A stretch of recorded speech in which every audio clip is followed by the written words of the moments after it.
भक्तों को जय श्री राम। मैं विपिन शास्त्री, श्री दुर्गा माता मंदिर, आशियाना कॉलोनी, लुधियाना, पंजाब। गुरु विपिन शास्त्री चैनल के माध्यम से आप सभी भक्तों के बीच श्री शिव महापुराण लेकर उपस्थित हो रहा हूँ। 12वां अध्याय कथा श्रवण करने से पहले हम अपने गुरु महाराज इष्ट देव का ध्यान करते हैं।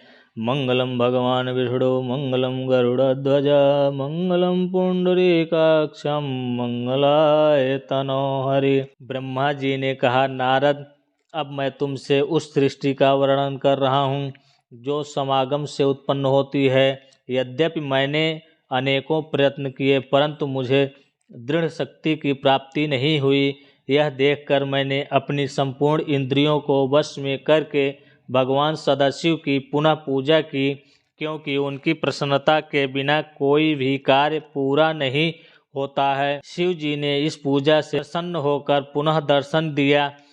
उस समय उनका शरीर अर्धांगी तथा अर्थात उनके दाहिने और आधे भाग में तो सदाशिव का पुरुष शरीर था और बाईं और आधे भाग में महारानी जगदम्बा का स्त्री का रूप था। आधे मस्तक पर जटाएं थी और आधे पर घुंघराले सुंदर केश थे।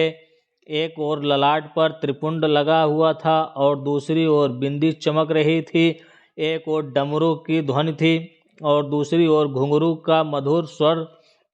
हे नारद, भगवान सदाशिव के इस अर्धांगिनी स्वरूप को देखकर मैं अत्यंत प्रसन्न हुआ और मैंने उन्हें दंडवत करते हुए प्रार्थना की, हे प्रभु, मेरे धन्य भाग हैं जो आपने कृपा कर मुझे अपने दर्शन दिए।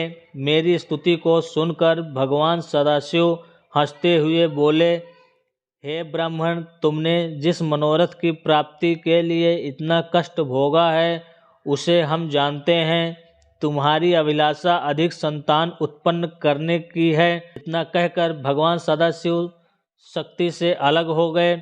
उस समय मैंने शक्ति की महिमा का वर्णन करते हुए कहा, हे महारानी, मैंने आपकी आज्ञा से सृष्टि उत्पन्न करने की चेष्टा की परंतु वह अधिक ही बढ़ी। हे अम्बे, अब मैं कामदेव के आश्रय से सृष्टि उत्पन्न करना चाहता हूँ और आपसे यह वरदान मांगता हूँ कि मेरा मनोरथ पूर्ण हो। हे जगदम्बे, आप दक्ष की पुत्री के रूप में अवतार ग्रहण करें। मेरे मुख से निकले हुए इन शब्दों को सुनकर भगवती महामाया ने पहले तो भगवान सदाशिव की ओर देखा, फिर मुझसे यह कहा, हे ब्राह्मण, मैं तुम्हारी पौत्री के रूप में जन्म लूंगी और मेरा नाम सती होगा। जिस समय राजा दक्ष भगवान सदाशिव का अपमान करेगा उस समय मैं अंतर ध्यान हो जाऊंगी।